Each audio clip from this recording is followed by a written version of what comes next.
Imagine the sound of your own heartbeat being the only thing you hear, while the oxygen in your tank slowly hisses away. You are 300 feet down, in absolute, freezing darkness, and your only connection to life just snapped in half. No air, no light, but somehow you are still alive. Welcome to the 300-foot Gulf disaster. This is the raw, terrifying true story of a commercial diver trapped on the ocean floor, and the brutal 5-minute countdown that tested the absolute limit of human survival. Before you plunge into the abyss, you need to understand the man wearing the heavy fiberglass helmet. Meet Chris. He is a veteran commercial diver from Texas, a father of 2, and a man who makes his living doing one of the most dangerous jobs on the planet. For Chris, a sunny Louisiana morning quickly turns into a heavy, industrialized reality the moment he steps onto a massive offshore oil rig vessel in the Gulf of Mexico. His job isn't on the steel deck. It is 300 feet straight down. Going down 300 feet isn't just a swim. It is an assault on the human body. As Chris drops beneath the surface, the bright blue water quickly shifts to a dark, murky navy. At this depth, the ocean is hostile. The water pressure sits at a massive 130 pounds per square inch. At this depth, the ocean is trying to occupy every cubic inch of your body.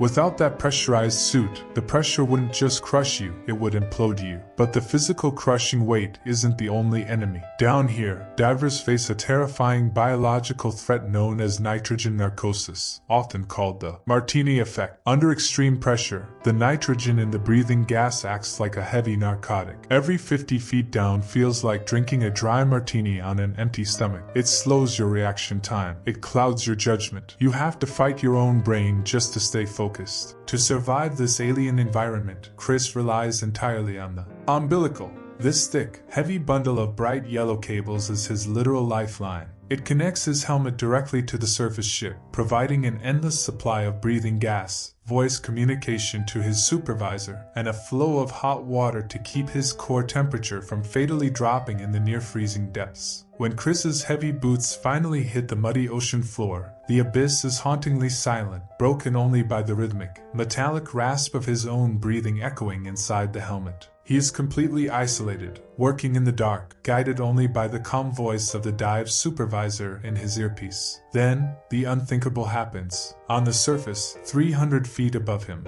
absolute chaos erupts. A massive computer failure causes the 10,000-ton diving vessel to lose its dynamic positioning. The ship's massive thrusters fire in the wrong direction, and the enormous steel vessel begins to drift violently off its coordinates. The surface crew screams over the alarms, desperately trying to manually override the system. But it's too late. The heavy umbilical cable, which is supposed to have slack, suddenly pulls tight. The force of a drifting 10,000-ton ship dragging that cable is unstoppable. Down in the hauntingly silent dark, Chris is violently yanked backward, his body slamming into the thick ocean mud. Before he can even key his microphone to scream for help, his heavy umbilical cable catches on a razor-sharp, jagged piece of the rig's metal structure. The tension builds for a fraction of a second. Then, with a terrifying, dull snap, the thick yellow umbilical cord is violently severed completely in half. The hot water immediately stops. The comforting voice of the supervisor in his ear goes dead. And most horrifying of all, the primary flow of breathing gas completely shuts off. Chris is 300 feet underwater, utterly alone, surrounded by miles of crushing, pitch-black ocean. The human limit is now triggered. The average person would instantly thrash in the dark, giving into absolute, blinding panic. But panic at 300 feet down is a guaranteed death sentence. Chris knows he has exactly one backup option: a small emergency bailout tank strapped to his back. Acting purely on muscle memory, he reaches back blindly in the dark, his thick gloves fumbling over the metal valves. He cranks it open. A sharp hiss fills his helmet. He has air again, but he only has exactly 5 minutes of it. 4 minutes left. Chris has to navigate a pitch-black, jagged underwater construction site and somehow find the emergency rescue basket that the surface crew might be dropping down to him. With his main power gone, his helmet flashlight is dead. He is completely blind. He drops to his hands and knees, crawling through the thick, freezing mud, using his bare hands to feel the cold steel of the rig's structure to figure out where he is. 3 minutes left. The freezing temperature of the deep ocean is aggressively seeping into his suit. Without the surface hot water, hypothermia begins to set in immediately. His hands start to go numb. His breathing is heavy, rapid, and panicked, but every single breath he takes drains drains the small metal tank on his back faster. 2 minutes left. On the surface, it is a nightmare. They are blindly lowering a metal rescue basket into the dark abyss, hoping Chris can somehow stumble into it. 1 minute left. Chris's muscles are locking up from the freezing cold. The crushing pressure feels infinitely heavier. His heart is hammering violently against his ribs. He is dragging his heavy, frozen body along the mud, inch by agonizing inch, desperately waving his arms in the black water, praying to hit metal. The air coming from his regulator starts to feel incredibly thin. It's getting harder to pull a breath. The agonizing symptoms of carbon dioxide buildup are starting. His vision begins to narrow into a dark, suffocating tunnel. The hissing sound of his emergency tank is sputtering, just as the last drop of life-giving oxygen hissed out, leaving only a hollow vacuum. His heavy, freezing glove strikes a solid metal bar in the pitch black. The rescue basket. With the absolute last ounce of adrenaline his body can produce, Chris drags his heavy, failing body inside the metal cage. He collapses onto the floor of the basket, completely spent. The surface crew feels the weight shift on the line and immediately begins hauling the basket up at maximum safe speed. When the basket finally breaks the surface, Chris is pulled onto the steel deck, gasping violently for the warm, humid air of the Gulf Coast. It wasn't just a rescue. It was an absolute miracle of human endurance. The deep ocean does not care who you are. It is cold, crushing, and completely unforgiving. It only takes one severed line to turn a routine job into a desperate, terrifying fight for survival. If you were trapped 300 feet down in the pitch black, watching a 5-minute timer tick down to 0, what would you do? Would you be able to control your panic in the dark? Let me know in the comments below. And if you want more incredible stories that push the boundaries of extreme survival, make sure to subscribe. This is Human Limit. Stay safe out there.